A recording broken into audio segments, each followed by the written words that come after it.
Hello once more, welcome back to the cellar.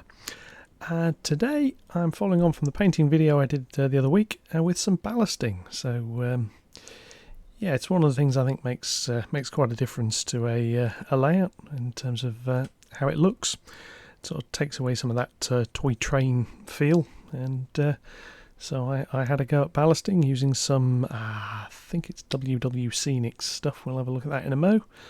And as you can see, trundling around here, we'll come back to this video later. Yeah, I think it looks all right. So let's go see how we did this. Okay, so we're back. Track's dry. Seen the painter video on that. The ballast has arrived. What I've got is this. This is WWScenics Extra Fine Dark Grey. Now, this is very, very fine, but I'm fine with that. Boom boom. What we need now is there's a couple of stages to this. Now, track is fairly straightforward. Now, I've got the choice. I can do the track first, or I can do the track itself second. The first bit I need to do are the joins. Now, what I don't want, obviously, is loads of ballast going down here, glue going in, and gluing the two boards together. Bad thing. I've got tin foil. So, apart from the orbiting mind control lasers aren't getting me, yada yada, what I'm going to do is I'm going to slacken off the bolts between the sections. That one in theory doesn't need it, but is going to get it. Here, over there, that end one doesn't need it because that ballast won't go that far. And then I'm going to put a little bit of tin foil in. That'll stick up between the sections. And what this means is when I glue, the glue will stick to the tin foil, not to the bit of wood next to it. I'll tighten it back in again. I'm also using, I'll get it the right way around, dirt cheap super glue. Now this obviously isn't for all of it, this is purely for the little bits around the edges. The middle bits, I'm going to be using diluted copydex, something I've recommended for a while, and something I did on my OOgauge layout, works really nicely. So I'm going to slacken these off and get some tin foil fitted, and then I'll be back in a minute. Here's the first joint. This is just to illustrate what I mean. There's tin foil down into the gaps. I've not fully tightened these back up, but this is gripped fairly well. So while there are some little gaps, glue can go down. That way you can see it. It shouldn't really be a huge problem, and I shouldn't be sticking the boards together. So I'm going to do that on the rest. And we'll start putting some ballast down.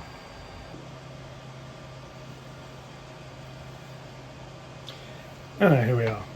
The foil is in place. The ballast has been decanted into a jar. Very nice bolognese it is as well. So now it's a case of applying some, and this is relatively straightforward. There's lots of different ways of doing this. My preferred method for this sort of area is using my fingers. I'm not really doing much more than that sort of distance either at the moment. So I'm going to put some of this in, and I'm going to brush it round, and I'm going to add a bit of glue to it. I am going to do the area between the tracks as well while I'm doing this, but I'm trying not to go too far away from it. Somewhere around here, here we are, I have a small brush. I can just use to tidy it up a little bit, and then the obligatory tap on the top. Spread this out a little bit with my fingers just to get it between the sleepers better. This is obviously the printed circuit board sleepers at the ends of the layout. Just into there, so it's just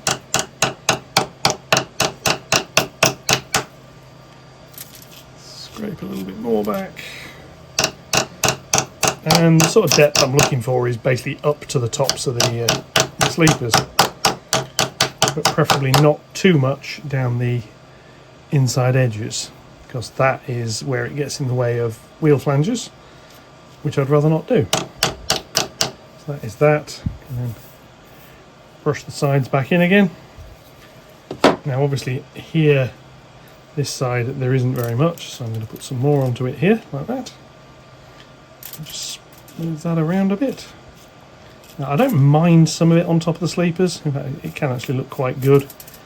I don't want to come any further this way than that, however, because what I'm trying to avoid is large quantities of this that get in the way later if I want to do some other scenery work. So a bit more in the middle. Spread that around a little bit more. Not all of this is going to get the glue put on it either at the moment. I'm only really going to be gluing up to this end. The rest will just sit here until I do the rest of it. That's that, and just lightly brush down the middle, which gets rid of the stuff on top.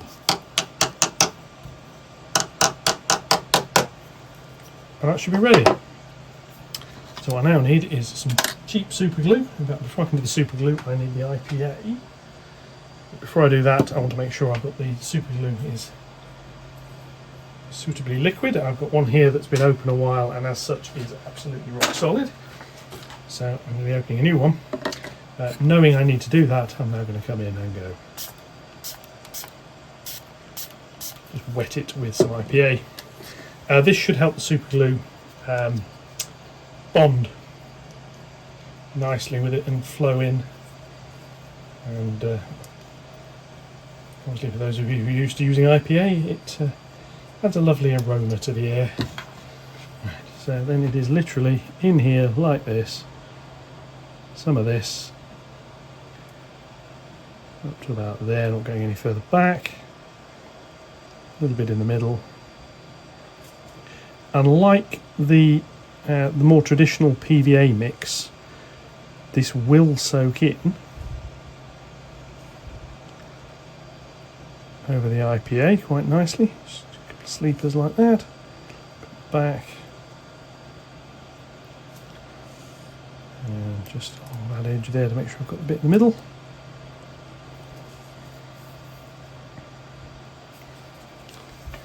And that really is that. That is that side of the joint done. I'm now going to go along and do this on all of the rest. This stuff doesn't take stupid amounts of time to cure.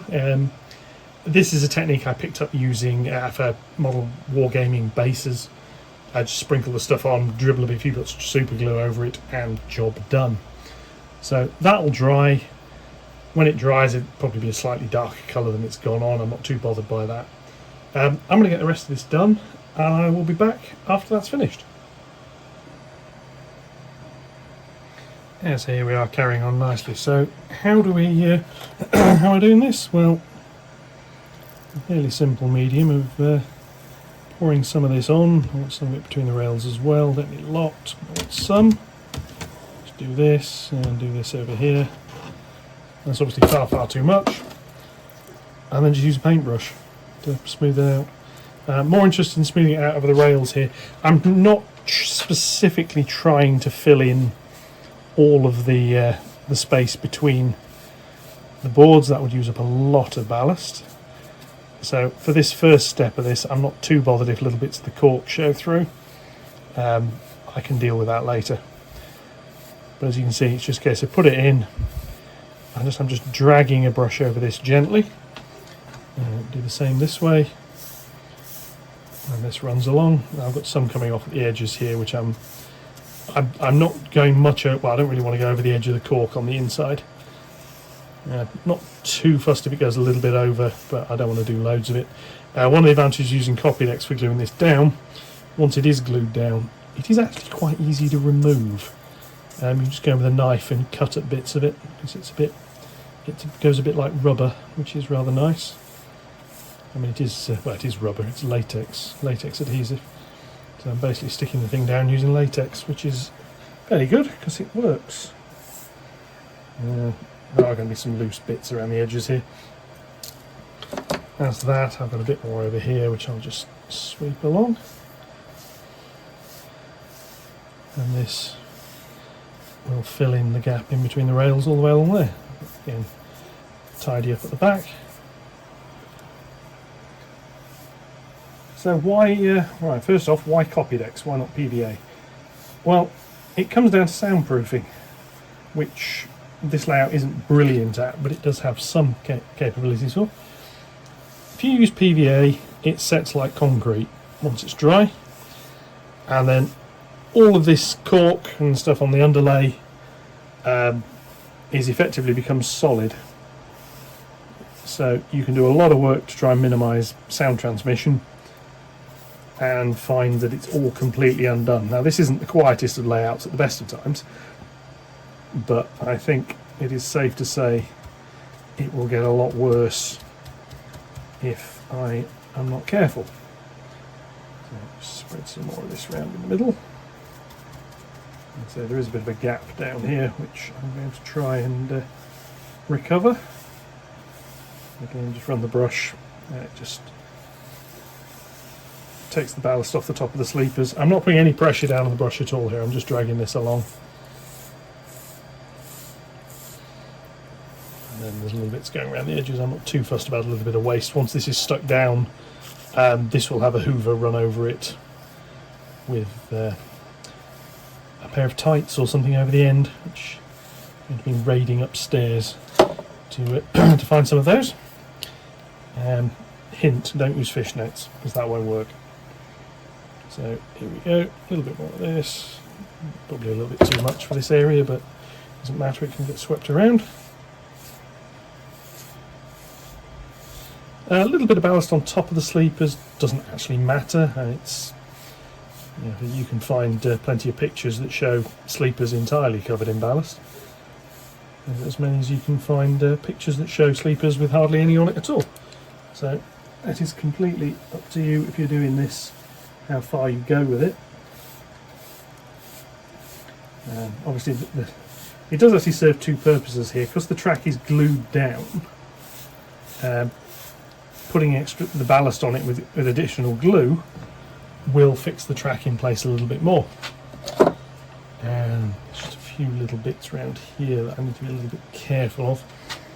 And if I spin around this way slightly, you can see over this side, the track here is quite near the edge. Now I do want this ballasted, but equally I don't want it too heavily done because I've got to do something about this edge at some point. So put a little bit just on here like so, doesn't have to be a lot. And then the rear of the track at the moment doesn't have any, so I'm just going to tip some onto here, because obviously getting your fingers into the container is a little bit of a pain. And just run some of this along the back edge. It's as much for effect as anything else really, but I say it will actually help secure the track down fairly nicely as well. More over this side, I think. I can rub this around again as well. So a bit more went in between the sleepers, and it's referred to as the forefoot, because obviously the rails aren't 4 foot apart, so it's referred to as the forefoot. The railways are full of stuff like that. It's nearly 4 foot, and it's 4'8" and a half, I think it is. So that runs around there. This here can just be spread out a little bit in the middle, brushed off the tops of some of these sleepers, put back in a few places. Just tidy this up. About the reason I don't want to go too far with the edges is obviously I've got to put retaining walls and things back here, so I want the space to fit them. So I'll just come around here and finish this bit off. Basically I'll show you doing this on one board, and I'm then going to go off and just get on with the rest. The adhesive mix will come in a bit once this stuff has all been put out. Shove some more of this on at the back. And this runs up to the bit where I've done the super glue. That's done at both ends. And it will fit in and fill in the gaps quite nicely. So put that down the middle. Brush some of it onto the rails, and then we come around here again like this. All down here. The other thing this does rather well, this hides all of the power feed wires pretty much completely. And there's actually a power feed here that you can't really see at the moment anymore. It's the other reason obviously you want to make sure your track works before you do this, because once you've done this you're going to struggle to get at the where the wires are. Let's run this backwards and forwards a little bit. Tap it a bit, which sometimes helps. And over here this can just get tapped into place, like so. Over there. Just run away. Ideally, you don't want any really up against the rail on the inside edge of the rail. The outside, it doesn't really matter. The inside edge, it can interfere with wheel flanges, especially if you're on fine scale track, which this is. This is all Pico code 75. Pull that over the back. Push it backwards and forwards. And it works quite nicely with the rails painted. You can paint it all completely afterwards. Of course, some people do. There's nothing wrong with that. It can work quite nicely. Right, so I just need a little bit more just around here. Put this little bit in here, like that. And that is basically that. Now that's now ready for the glue. I'm not going to mix the glue, like I say, until I've got the rest of it done. So I shall leave you not watching that, and I will be back in a bit when I'm ready to put some liquid on it. Now the ballast is now down. This isn't glued yet, but I've gone round basically as far as the switch rails. Chickened out there, partially out of cowardice, partially because I want to put some point rodding in, and partially because I want to do that area a bit more carefully. The diamond is done, the crossings are all done. Flangeways have been cleared out with a small paintbrush, which works quite nicely. I've run a wagon around, it works. Grinding, I just want to run across that little bit there just to clean the flangeway up a little bit. So the next step is water. And this is obviously the scary step, but as you can see, we have a lot of track ballasted now. So what I'm going to do, I'm going to go and find myself a suitable container. Probably a little glass. I'm going to mix up some water and some copydex, and I'm going to find something I can use to act as a dropper. I'll be back in a minute. So here we are. We have a little glass with some warm water in it. Glass because it's easy to do. I have a syringe which I'm going to use to apply this stuff with. Copydex, which I need to pour into here to roughly double that.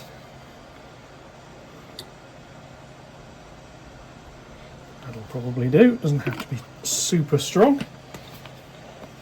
Oh, this stuff stinks. If you've never used it, you are missing a treat. It is delightful. Right, now I need something that I can stir that with. Bit of metal, that'll do. Now this has got, this is warm water. And this just needs to mix up reasonably. I think I probably need something a little bit bigger to mix this with. Let's see what else I've got. I can find something I can stir it a little bit more vigorously with. Not going to be strong. Probably not going to be strong enough. That'll do. End of a pen. So we have a good mix. Obviously, you can put this in a sealed jar and shake it, which is what I've done previously. And I find after a while you can't get the lid off, so yeah, always worth a watch. And then if I zoom in a little here so you can see what I'm doing, I'm going to start at this end, pull that back slightly. Now obviously here has had some super glue on it, which is fine. So what I now do is suck up a layer of this. Oop, forgot. Magic trick first.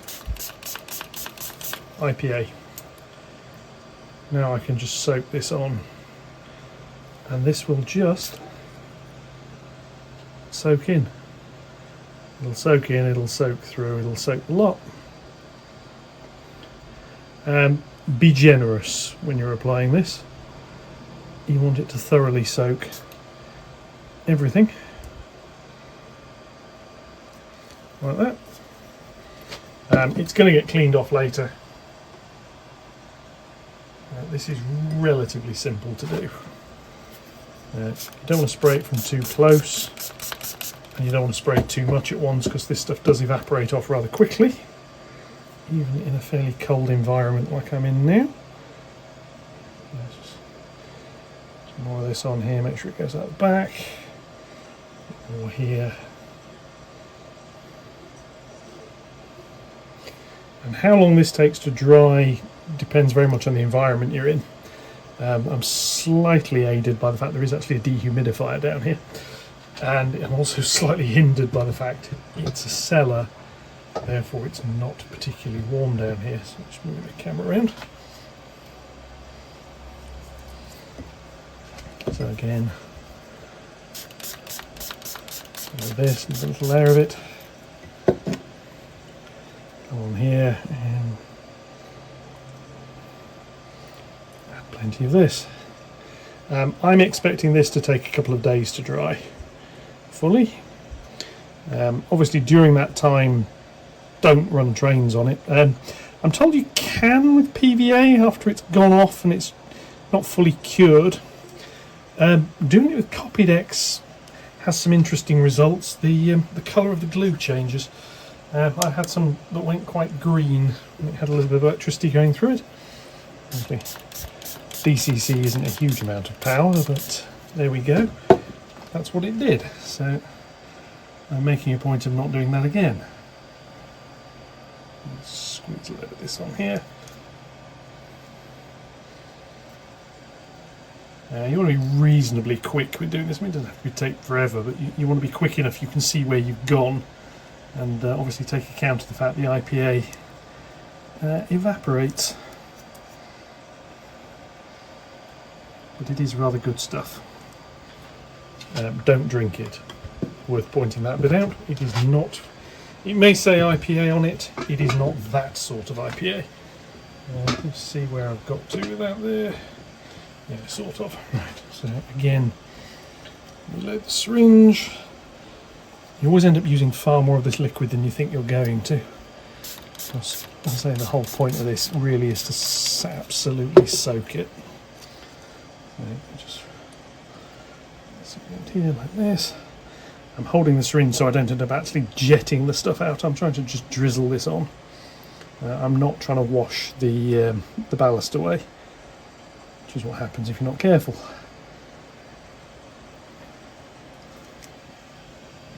Now if you've got holes in your baseboard for wiring and so on, let's move this around again, you are going to find that you get some of this goes through. So if you've got a nice carpet under your board, put something down, just an old towel or something. Here I'm in a cellar. Yes, in theory there are carpet tiles, but not at this end. I'm working now. Run this in here, and as you can see it seeps through nicely under the sleepers as well. Now the other thing I have to be slightly careful of here is this board is actually not level, so this track is on a slope. So this is eventually at some point going to start working its way downhill. Shouldn't be a huge problem though. Obviously as I'm putting the glue on, the glue is nice and white, so I can see where I've put it, which is another big advantage. Let's get this end up here soaked. Incidentally, while the glue is, the IPA is on here, do not start rubbing at it. Basically, IPA is pretty good at taking paint off things. Here it's not going to get soaked, it's not going to get scrubbed, so it should be fine. But I'm going to make a point of not rubbing at it anyway. And we can come over here.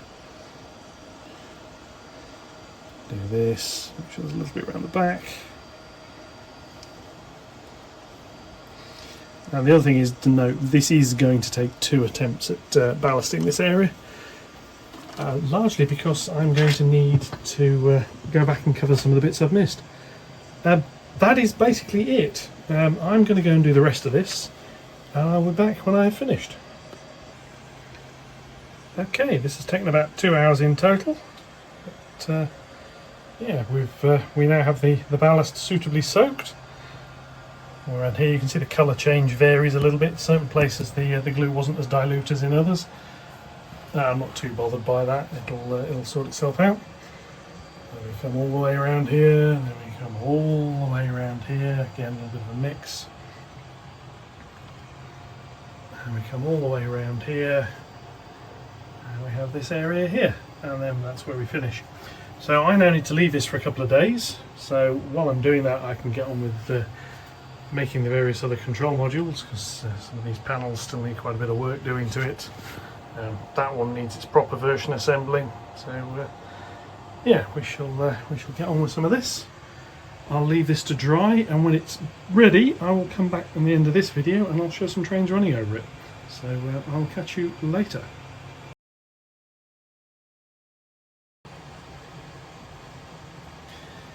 Here we are. It's had a few days to dry. I put the glue on last Saturday. It's now following Wednesday. Clean the railheads off. A little bit of fettling in a few places. Where we had, there's a little bit here. Zoom in on that, you can see where the track's a little bit cleaner. The 3D printers just started making weird noises. A few other places where I've just had to remove a few little bits. Clean the track heads off. As you can see, there are some spots, and there's a little bare bit there. A few more bits around some of the bits of filling area. Some little pieces here where you can see the track bed underneath. That was all, I mean, I knew that was going to happen, so I'm going to have to come back and do a second coat on here. However, before I come back and do a second coat on here, what I wanted to do was show what it was like. The second coat's going to be a second video, because otherwise this is just going to take forever to get out. And run a few trains. So I've put the signals back out. I've put the bridges back in place. So you can sort of see it's a little bit of a mess in some areas, but it works. It's lightened up. I think it looks a hell of a lot better than it did. It will look better. I mean, so obviously there's quite a large area that needs redoing. The rear in some places needs, for example over here, do with a little bit more. Don't want to put too much on, because I am obviously going to be doing a lot more scenic work around here. I'm not finishing the spraying of it yet. I mean, so obviously here there's another big area that needs a bit more doing, some more over there, so on and so forth, and obviously around here needs doing as well. Quick update on other bits of scenery. I now have the brick paper from Metcalfe, which is here, which will be along here. There's going to be a road bridge under here somewhere, not quite decided where yet. More retaining walls. And then this area here. Now, there's going to be, if you can imagine it, at about this sort of height. Very Elon-esque salute there, but there we go. This is where the station's going to be, about 5 inches above, well, 5 inches above here, so about 4.5 above that bit. This is where the station deck will be. Now, I was thinking, how on earth do I do this? Ideally it would be a tunnel mouth of some sort, but then you've still got quite a bit of height to get above it. Do I put a hill? What do I do down here? Do I have a big sloping hill coming up? Thought occurred to me, there's actually a dead easy solution. I'm going to stick a back seam. I mean, this will be about here somewhere. I'm going to put a back seam board about here. And it'll just come across, all the way across here. And then this part of the layout, sort of skyish colour, whatever. This is a bit of track going away. We'll have a hillside coming up here, which sort of comes up to about where the road level is. Wing walls, whatever I need to do there. And the layout will just end at that point. This is where we disappear into the ether. No pretext at the station. You won't be able to see it because there'll be a sheet in the way. And we go to this side of the sheet, which will be here somewhere. You'll have something that looks like the back of a building. So when the station's built, away we go. And obviously there's a board join. The back seam will be this side. There'll be a little bit of board on here, but it won't have any track on it. And then he'll be the station board above there. So that'll be that. And the other news is I've now got the stuff I need to rebuild that controller, put the voltage level shifter in, and get the lights working correctly. And some cutters arrived, so I can do all of that. Right, enough waffle. Let's get this set up and let's run some trains. So here we have the little G5 wandering round. Now what I'm actually going to do is reverse this up onto the incline tracks in a mow, so I can bring the A2 round, because at the moment they're sharing a road. So we'll just bring this past and we'll come backwards. I think looking much better over the track now. And then I'll just come over here, I'll be able to hear her. Lovely little sound as she goes backwards.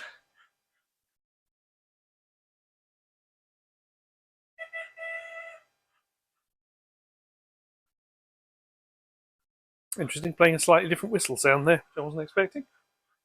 But we shall back her up to where the signal is. I've not actually tested this bit of the track yet since I ballasted. I've tested the main lines, but we shall see how this goes.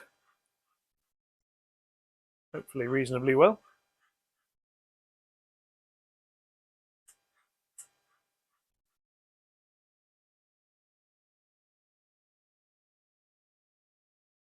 But actually,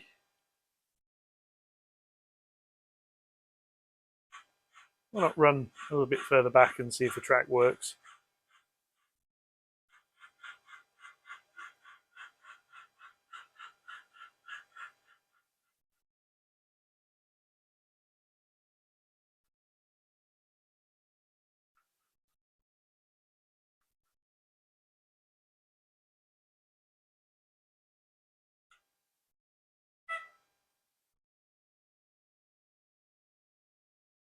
I'm just going to bring it back down to the signal.